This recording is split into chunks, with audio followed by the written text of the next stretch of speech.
Hi friends, welcome back to my channel. Friends, already ನಾನು ಈ ಗೌಡಗೆರೆ ಚಾಮುಂಡೇಶ್ವರಿ ಅಮ್ಮನ ಬಗ್ಗೆ ತಿಳಿಸ್ಕೊಟ್ಟಿದ್ದೀನಿ. ಬಟ್ ಅಲ್ಲಿಗೆ ನಾನು ಹೋಗಿರಲಿಲ್ಲ. ಹೋಗೋಕ್ಕೆ ಮುಂಚೆನೇ ನಾನು ವಿಡಿಯೋ ಮಾಡಿ ತಿಳಿಸ್ಕೊಟ್ಟಿದ್ದೆ. ಇವಾಗ ನಾನು ಹೋಗಿದ್ದೆ ಫ್ರೆಂಡ್ಸ್. ನಾನು ಬಂದ್ಬಿಟ್ಟು ಮಂಗಳವಾರ ಹೋಗಿದ್ದೆ. ಮಂಗಳವಾರ ವಿಡಿಯೋ ಇದು ನೋಡಿ. ಆಲ್ರೆಡಿ ನಾನು ವಿಡಿಯೋ ಮಾಡ್ಕೊಂಡು ಬಂದಿದ್ದೀನಿ, ನೀವು ನೋಡ್ತಾ ಇರ್ಬೋದು. ಬಟ್ ಇಲ್ಲಿಂದ ಬೆಂಗಳೂರಿಂದನೂ ಚನ್ನಪಟ್ಟಣಕ್ಕೆ ಹೋಗ್ಬೋದು, ಮದ್ದೂರು ಸೈಡಿಂದನೂ ಹೋಗ್ಬೋದು. ಚನ್ನಪಟ್ಟಣದಿಂದ 20 ಕಿಲೋಮೀಟರ್ ಇರೋವಂಥದ್ದು ಗೌಡಗೆರೆ ಅಂತ ಚಾಮುಂಡೇಶ್ವರಿ ದೇವಿ ಇರೋವಂಥದ್ದು, ಬಸಪ್ಪ ಚಾಮುಂಡೇಶ್ವರಿ ದೇವಿ ಇರೋವಂಥದ್ದು. ನೀವು ಅಲ್ಲಿ ಹೋದರೆ, ಚನ್ನಪಟ್ಟಣಕ್ಕೆ ಹೋದರೆ ಗೌರ್ಮೆಂಟ್ ಬಸ್ಸು ಜಾಸ್ತಿ ಅವೈಲಬಲ್ ಇಲ್ಲ ಫ್ರೆಂಡ್ಸ್. ಅದಕ್ಕೋಸ್ಕರ ಏನು ಮಾಡಿ ಅಂತ ಅಂದರೆ, ನೀವು ಟೈಮಿಂಗ್ಸ್ ಪ್ರಕಾರ ಇದೆ. ಇಲ್ಲಿಗೆ ತುಂಬ ರಶ್ ಇದ್ದಾರೆ ಜನ. ಇಲ್ಲಂತೂ ಜನ ಅಂತೂ ಕಾಲಿಡೋಕ್ಕಾಗ್ತಾಯಿಲ್ಲ ಫ್ರೆಂಡ್ಸ್, ಆ ಥರ ಜನ ಇದ್ದಾರೆ. ನೋಡಿ, ನೀವೇ ನೋಡ್ತಾ ಇರ್ಬೋದು ಅನಿಸುತ್ತೆ. ಎಷ್ಟು ಜನ ಆಗಿದ್ದಾರೆ ಅಂದರೆ, ಎಲ್ಲಿ ಒಳ್ಳೇದಾಗುತ್ತೆ ಅಲ್ಲಿಗೆ ಜನ ಹೋಗೋದು, ಒಳ್ಳೇದಾಗದಿರೋ ಹತ್ರ ಯಾರೂ ಹೋಗಲ್ಲ ಅಂತಲೇ ಹೇಳ್ಬೋದು. ಇಲ್ಲಿ ನೋಡಿ ತುಂಬ ಜನ. ನಿಮ್ಗೆ ಏನಾದರೂ ಅಲ್ಲಿ ಗೌರ್ಮೆಂಟ್ ಬಸ್ಸು ನಿಮಗೆ ಅಲ್ಲಿ ಸಿಗಲ್ಲ ಅಂತಂದರೆ ಆಟೋಗೆ 40 ರೂಪಾಯಿ ತೊಗೋತಾರೆ. ಚನ್ನಪಟ್ಟಣದಿಂದ 20 ಕಿಲೋಮೀಟರ್ ಆಗುತ್ತೆ ಇಲ್ಲಿಗೆ, ಟೈಮ್ ಹಿಡಿಯುತ್ತೆ.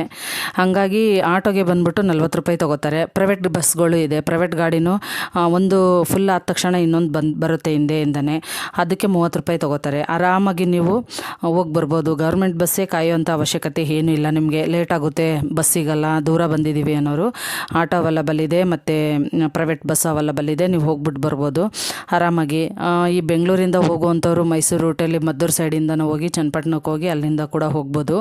ಈ ಕಡೆ ಸೈಡಿಂದ ಹೋಗುವಂಥವ್ರು ಸಾತ್ನೂರು, ಈ ಸೈಡಿಂದ ಹೋಗುವಂಥವ್ರು ಹೋಗ್ಬೋದು ಫ್ರೆಂಡ್ಸ್ ಅಂತಲೇ ನಾನು ಹೇಳ್ತೀನಿ. ತುಂಬಾ ಶಕ್ತಿಯಾದ ದೇವತೆ ಚಾಮುಂಡೇಶ್ವರಿ ತಾಯಿ ಬಸಪ್ಪ ಅಂತಲೇ ಹೇಳ್ಬೋದು. ನಿಮ್ಗೆ ಏನೇ ಹರಕೆ ಇದ್ರೂ 7 ವಾರ ಇಲ್ಲಿ ತೆಂಗಿನಕಾಯಿ ಕಟ್ಟಿದ್ರೆ 7 ವಾರದ ಒಳಗಡೆ ನಿಮ್ಗೆ ಏನೇ ಸಮಸ್ಯೆ ಇದ್ದರೂ ಅಮ್ಮ ಪರಿಹಾರ ಮಾಡಿಕೊಡ್ತಾಳೆ ಅಂತಲೇ ಅನಿಸ್ತಿದೆ ಫ್ರೆಂಡ್ಸ್. ನಿಜವಾಗ್ಲೂ ನನಗೂ ಒಂದು ಪಾಸಿಟಿವ್ ವೈಫ್ ಬರ್ತಾಯಿದೆ ಇಲ್ಲಿಗೆ ಹೋಗಿ ಬಂದಮೇಲೆ ಅಂತಲೇ ನನಗೆ ಅನ್ನಿಸ್ತಿದೆ.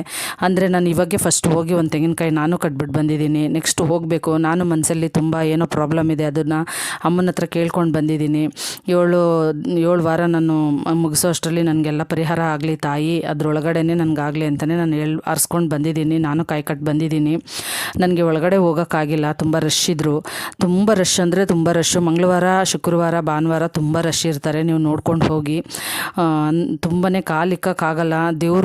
ದೇವಸ್ಥಾನವೂ ಅಷ್ಟೇ, ತುಂಬ ರೌಂಡ್ ಹೊಡಿಬೇಕು, ಅಷ್ಟು ರಶ್ ಇದ್ದರು. ಆಮೇಲೆ ನಮ್ಮಮ್ಮನೂ ನಮ್ಮ ಮಗಳು ಹೋದರು. ನಾನು ಇಲ್ಲಿ ತೆಂಗಿನಕಾಯಿ 7 ಸುತ್ತು ಸುತ್ತಬೇಕು. ಫಸ್ಟು ಇಲ್ಲಿ ಟೋಕನ್ ತೊಗೊಂಡು ಅಲ್ಲೋಗಿ ತೆಂಗಿನಕಾಯಿ ತೊಗೊಂಡು ಫಸ್ಟು ಮೇಲ್ಗಡೆ ಅಮ್ಮ ಚಾಮುಂಡೇಶ್ವರಿ ವಿಗ್ರಹ ಇದೆಯಲ್ಲ ಅಲ್ಲೋಗಿ ಸುತ್ತಕೊಂಡು, ಅಲ್ಲಿ ಪುರೋಹಿತರು ಪೂಜಾರಿ ಇದ್ದಾರೆ, ಅಲ್ಲಿ ಕಾಯಿ ಕೊಟ್ಟರೆ ಅವರು ಮುಟ್ಟಿಸ್ಕೊಡ್ತಾರೆ ದೇವ್ರಿಗೆ. ಅಲ್ಲಿಂದ ಬಂದು ಇಲ್ಲಿ ಕೆಳಗಡೆ ಬಸಪ್ಪ ದೇವಸ್ಥಾನ ಇದೆ, ದೇವರಿದ್ದಾರೆ, ಬಸಪ್ಪನ ಪ್ರತಿಷ್ಠಾಪನೆ ಮಾಡಿದ್ದಾರೆ. ಅಲ್ಲಿ 7 ಸುತ್ತು ಸುತ್ತಬೇಕು. ನೀವು ಮನಸ್ಸಲ್ಲಿ ಏನು ಅಂದ್ಕೊಂಡಿದ್ದೀರಾ, ಏನಕ್ಕೆ ಸುತ್ತಾ ಇದ್ದೀರಾ, ಏನು ನೀವು ಸಂಕಲ್ಪ ಮಾಡ್ಕೊಂಡಿದ್ದೀರಾ ಮಾಡಿಕೊಂಡು ಇಲ್ಲಿ 7 ಸುತ್ತು ಸುತ್ತಿ ಆಮೇಲೆ ತೆಂಗಿನಕಾಯಿ ಕಟ್ಬಿಟ್ಟು ಬನ್ನಿ ಅಂತಲೇ ಹೇಳ್ತೀನಿ. ಮತ್ತು ಉಪ್ಪು ಅಲ್ಲಿ ಹುಯ್ಯುವಂಥದ್ದು, ಅಲ್ಲಿ ಉಪ್ಪಿನ ರಾಶಿನೇ ಇದೆ, ನೀವೇ ನೋಡ್ತಾ ಇದ್ದೀರಾ. ಅಲ್ಲಿ ಉಪ್ಪು ತೊಗೊಂಡು, ಉಪ್ಪದ್ದು ಟೋಕನ್ ಅಲ್ಲೇ ಕೊಡ್ತಾರೆ, ಉಪ್ಪು ಅಲ್ಲೇ ಕೊಡ್ತಾರೆ ಒಂದು ತಟ್ಟೆಯಲ್ಲಿ. ಅದನ್ನು ತೊಗೊಂಡು ನೀವು ಉಪ್ಪನ್ನು ಅಲ್ಲಿ ಹಾಕಿದ್ರೆ ನಿಮ್ಗೆ ಎಷ್ಟೇ ಕಷ್ಟ ಇರಲಿ, ನಿಮ್ಗೇನೇ ಸಮಸ್ಯೆ ಇರಲಿ, ಅದು ಉಪ್ಪು ಹೆಂಗೆ ಕರಗುತ್ತೆ ಅದೇ ಥರ ನಿಮಗೂ ಸಮಸ್ಯೆ ಎಲ್ಲ ಕರ್ಗೋಗ್ಬಿಡುತ್ತೆ ಅಂತಲೇ ಒಂದು ಇಲ್ಲಿ ನಂಬಿಕೆ ಅಂತಲೇ ಹೇಳ್ಬೋದು. ನಾನು ತುಂಬ ಜನನ ಮಾತಾಡ್ಸೋಕ್ಕಾಗಲಿಲ್ಲ. ನೆಕ್ಸ್ಟ್ ಟೈಮ್ ಹೋದಾಗ ರಶ್ ಇದ್ರು ಜನ. ನಾನು ಅವರು ಪೂಜಾರಿ ಅವ್ರನ್ನೂ ಗುರುಗಳ್ನೂ ನಾನು ಭೇಟಿ ಮಾಡೋಕ್ಕಾಗಿಲ್ಲ. ನೆಕ್ಸ್ಟ್ ಟೈಮ್ ಹೋದಾಗ ಅವ್ರನ್ನೂ ಭೇಟಿ ಮಾಡಿ ಅಲ್ಲಿ ಯಾವ ಥರ ಏನು ವಿಶೇಷತೆ ಅಂತಲೂ ನಾನು ಅವ್ರ ಹತ್ರ ಮಾತಾಡಿಸ್ತೀನಿ ಫ್ರೆಂಡ್ಸ್. ಮತ್ತು ನನಗೆ ಜನರನ್ನೂ ಮಾತಾಡ್ಸೋಕ್ಕಾಗಿಲ್ಲ, ಟೈಮ್ ಇರಲಿಲ್ಲ, ನನಗೂ ಲೇಟ್ ಆಗುತ್ತೆ ಅಂತ ನಾನು ಹೊರಟು ಬಂದುಬಿಟ್ಟೆ. ನೆಕ್ಸ್ಟು ಜನಗಳ್ನು ಮಾತಾಡ್ಸ್ತೀನಿ. ಅದು ಬಂದಮೇಲೆ ನಮ್ಮ ರಿಲೇಷನ್ಗಳಲ್ಲೇ ತುಂಬ ಜನ ಹೋಗಿದ್ದಾರೆ. ನಾನು ಕೇಳಿದೆ ಅವಾಗ, ಇಲ್ಲ ನನಗೆ ಇಷ್ಟು ದಿನಕ್ಕಾಗಿದೆ, ಹಿಂಗೆ ನಮ್ಮ ಮಗ ಕುಡಿತಾ ಇದ್ದ, ಅದನ್ನು ಬಿಟ್ಟಿದ್ದಾನೆ, ನೈಟ್ ಲೇಟಾಗಿ ಬರ್ತಾಯಿದ್ದ, ಇವಾಗ ಬೇಗ ಬರ್ತಾನೆ, ಅಮ್ಮನ ಹತ್ರ ಈ ಥರ ಕೇಳ್ಕೊಂಡಿದ್ದೀವಿ, ನನಗೂ ಆಗಿದೆ ಅಂತ ತುಂಬ ಜನ ಹೇಳ್ತಾ ಇದ್ದಾರೆ ಫ್ರೆಂಡ್ಸ್. ನಿಜವಾಗ್ಲೂ ಒಳ್ಳೇದಾಗಿರೋದು ಹೇಳ್ತಾ ಇದ್ದಾರೆ ಅಂತಲೇ ಹೇಳ್ಬೋದು. ನೀವು ಎಷ್ಟು ಕಷ್ಟ ಇದ್ದೀರಾ, ನೀವು ಒಂದ್ಸಲಿ ಈ ದೇವಸ್ಥಾನಕ್ಕೆ ಭೇಟಿ ಕೊಡಿ ಅಂತಲೇ ನಾನು ಹೇಳ್ತೀನಿ. ಗೌಡಗೆರೆ ಚಾಮುಂಡೇಶ್ವರಿ ದೇವಸ್ಥಾನಕ್ಕೆ ನೀವು ಹೋಗ್ಬಿಟ್ಟು ಬನ್ನಿ. ಅಮಾವಾಸ್ಯೆ ಹುಣ್ಮೇಲಂತೂ ತುಂಬ ರಶ್ ಇರುತ್ತೆ, ನೋಡ್ಕೊಂಡು ಹೋಗ್ಬಿಟ್ಟು ಬನ್ನಿ ಫ್ರೆಂಡ್ಸ್.